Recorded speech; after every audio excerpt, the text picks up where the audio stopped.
Bonjour à tous. Personne n'est plus surpris aujourd'hui d'avoir du courant à toutes les prises et la lumière à tous les étages.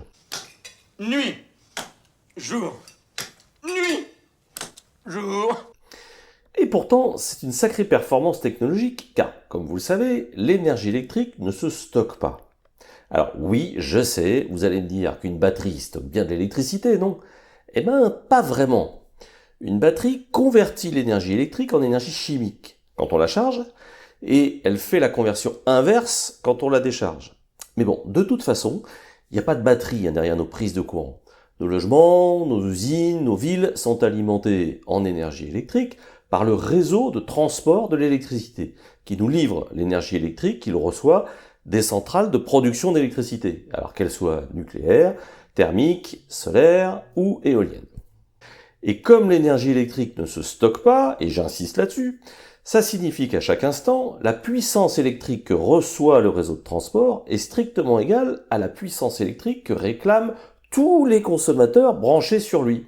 Alors, aux pertes près dans les lignes électriques, mais on va les oublier pour aujourd'hui. Alors, ce que je dis là, ça devrait vous interpeller. La puissance fournie au réseau est exactement celle qui est consommée. Et pourtant, vous n'appelez pas votre fournisseur d'électricité avant d'allumer votre four, pour le prévenir que vous allez cuire la pizza. Alors, comment est-il au courant? Eh bien, on va voir comment tout ça marche.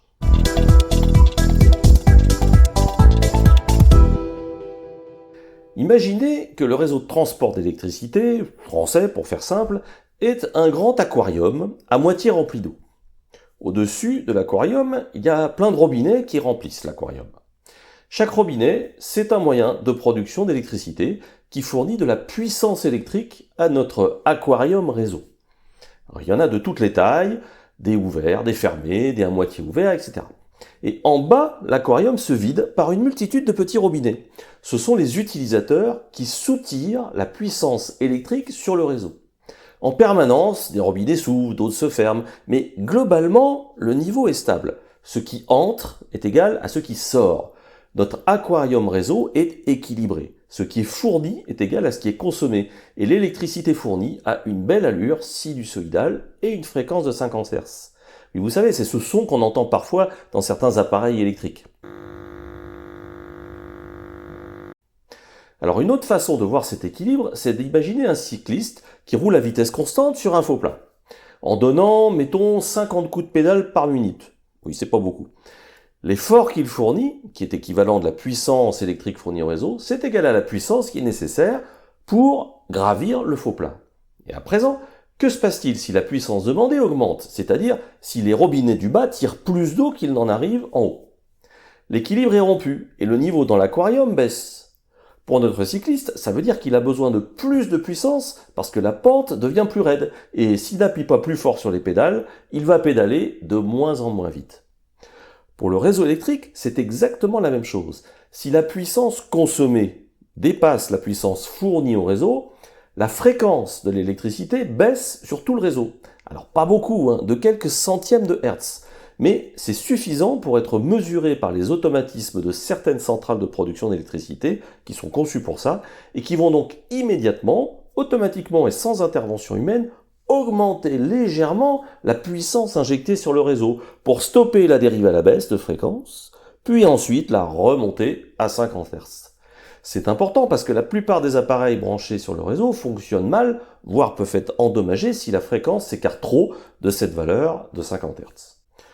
Pour revenir à notre aquarium réseau, tout se passe comme si la baisse de niveau avait pour effet d'ouvrir certains robinets pour compenser la baisse. Puis encore un peu plus pour revenir au niveau moyen et y rester. Pour notre cycliste, constatant que sa fréquence de pédalage diminue et qu'il a mal aux cuisses, parce que la pente augmente, il va appuyer un peu plus sur ses pédales pour arrêter de ralentir, puis il va en remettre un coup pour revenir à son rythme de pédalage initial de 50 coups par minute.